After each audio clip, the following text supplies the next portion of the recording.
Born in 1987 on the 5th of May, the light middleweight boxer arrived in the United Kingdom when he was very young. He went to join his parents after his grandmother, whom he lived with in Kaloleni in Nairobi, passed away. The first days in London were not easy. You know, there was a lot of culture shock. So I got into the wrong crowd, wanted to be like my friends, they were like bad boys, stealing motorbike, pedal bike, mobile phone, and, so I was a bad boy. But what really changed, I changed obviously when I met Christ as Lord and Savior, and that's when things start changing around. And as I say, that's my main motivation.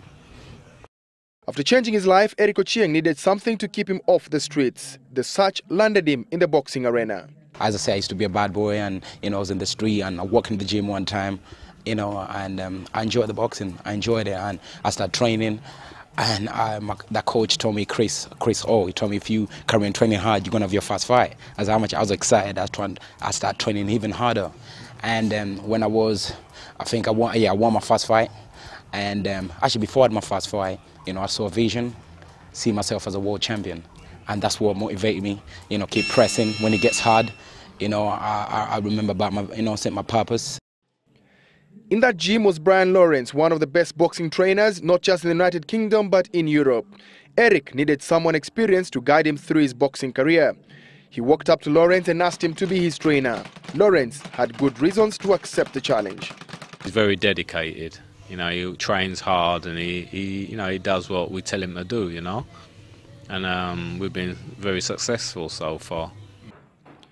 Eric has lost just once in 12 matches as a professional boxer.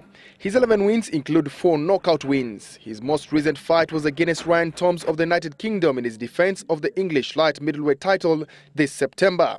He won with a 5th-round technical knockout at the Alexandra Palace in Muswell Hill, London. He is ranked 5th in the United Kingdom. For this reason, he puts in at least 3 to 4 hours of gym work every day.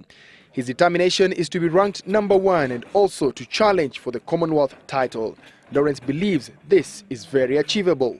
At the moment, he's the English champion. He's got one defence coming up, but we are planning now to relinquish that belt, and we're looking at fight either for the Commonwealth or for the British title.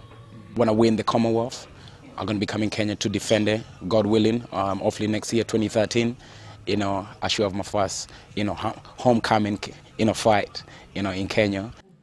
His trainers are half Kenyan flag and half British flag. He uses them for every fight and has no plans to change them anytime soon. Yeah, because I'm Kenyan born. I'm born in Kenya, Kaloleni, and so that's why still representing where I've come from. I can't forget home is home.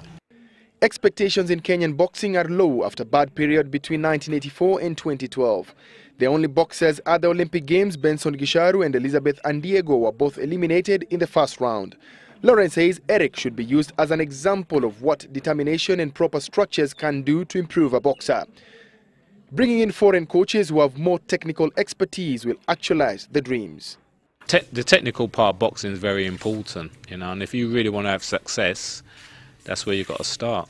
If the government, support, fund the clubs, support the club, that will encourage more people to take part in the sport.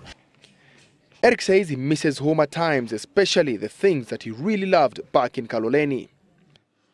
The food is fresh. I remember when I went back home in 2009, I was eating the chicken. I was like, what are they feeding me in England? This is chicken.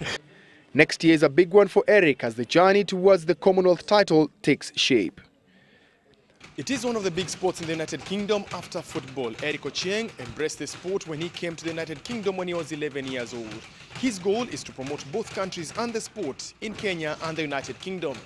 Okinyi for Inside Sport, Sunday Live.